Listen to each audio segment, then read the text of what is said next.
আসসালামু আলাইকুম, welcome to my channel Rabia's kitchen. চলে এসেছি তোমাদের সামনে হাজির হয়ে নতুন একটা রেসিপি নিয়ে। সামনেই রমজান মাস, তো নিয়ে চলে এসেছি ছোলা ভাজি রেসিপি নিয়ে তোমাদের কাছে। তার জন্য আমি আগের রাতে ছোলা ভিজিয়ে রেখে দিয়েছিলাম। ছোলাটা ভালো করে ধুয়ে নিয়ে একটা পাত্রে নিয়ে নিয়েছি, তার মধ্যে ডুমো করে আলু কেটে নিয়েছি। এরপর আমি এর মধ্যে নুন আর হলুদ মিশিয়ে দিয়ে পরিমাণ মতো পানি দিয়ে এবার গ্যাসটা চালু করে গ্যাসের মধ্যে বসিয়ে নিচ্ছি। গ্যাসের মধ্যে বসিয়ে নিয়ে এবার আমি চাপা দিয়ে দেবো, ফুটে যাওয়ার জন্য অপেক্ষা করবো। দেখো বন্ধুরা, কত সুন্দর ফুটে গেছে। এবার সেদ্ধ হওয়া পর্যন্ত দেখাচ্ছি। দেখো, সেদ্ধ করে নিয়ে আমি পানিটা ঝরতে দিয়ে দিয়েছি একটা পাত্রে। তো তারপর আমি গ্যাসের মধ্যে কড়া বসিয়ে দিয়েছি, তার মধ্যে 2 চামচ পরিমাণ মতো তেল দিয়েছি। দেখো বন্ধুরা, আমি কী নিয়েছি। এরপর আমি তেলটা গরম হওয়ার পর একটা শুকনো লঙ্কাকে ফাটিয়ে নিয়ে দুচির করে তেলের মধ্যে দিয়ে দিলাম। শুকনো লঙ্কাটা একটু নাড়াচাড়া করে একটু গন্ধ বেরোলে শুকনো লঙ্কা, তারপর আমি এর মধ্যে দিয়ে দেবো আগে থাকতে কেটে রাখা পেঁয়াজ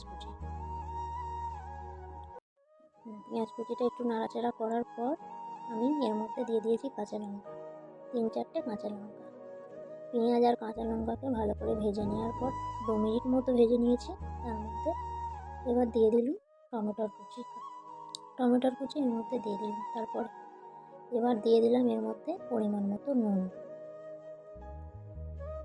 তারপর আমি এর মধ্যে দিয়ে দেবো 1 চিমটি হলুদ। আগেই আমি ছোলা সেদ্ধতে হলুদ দিয়েছি, তোমরা দেখতেই পেয়েছো, সেই জন্য আমি 1 চিমটি হলুদ দিয়ে দেবো। দেখো বন্ধুরা, আমি এবার হলুদ দিয়ে দিচ্ছি।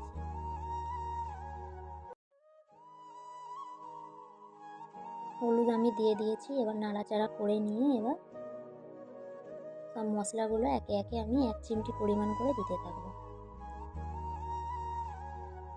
দেখেছো বন্ধুরা, আদা রসুন আমি 1 চিমটি পরিমাণ দিয়েছি। এরপরে আমি জিরে গুঁড়ো 1 চিমটি পরিমাণ দেবো আর ধনে গুঁড়ো 1 চিমটি পরিমাণ দেবো। আমি মশলার পরিমাণটা খুবই কম রেখেছি, তবে এই ছোলা ভাজা রেসিপিটি বন্ধুরা খুব ভালো হবে। সব মশলা আমার দেওয়া হয়ে গেছে। এবার আমি ভাজা করে নিচ্ছি। আদা রসুনের গন্ধটা যাতে চলে যায়, সেই জন্য আমি একটু ভালো করে ভাজা করে নিচ্ছি। ভাজা করে নেওয়ার পর আমি আগে সেদ্ধ করে রাখা ছোলা আর আলুটা দিয়ে এবার ভাজতে থাকছি।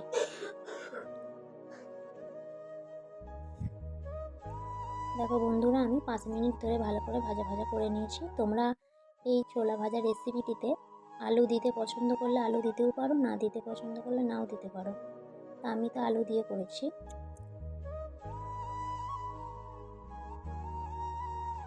দেখো বন্ধুরা, ভালো করে নেড়ে চেড়ে আমি ভেজে নিয়েছি। দেখো বন্ধুরা, কত সুন্দর হয়েছে দেখতে, কত সুন্দর লাগছে। এবার আমি গ্যাসটা বন্ধ করে দেবো। এবার একটা পাত্রে আমি ঢেলে নিয়ে দেখাচ্ছি। দেখো বন্ধুরা, আমি পাত্রে ঢেলে নিয়েছি। দেখো বন্ধুরা, কত সুন্দর লাগছে ছোলা ভাজি এই রেসিপিটি। সামনেই রমজান মাস, তোমরা অবশ্যই একবার ট্রাই করবে।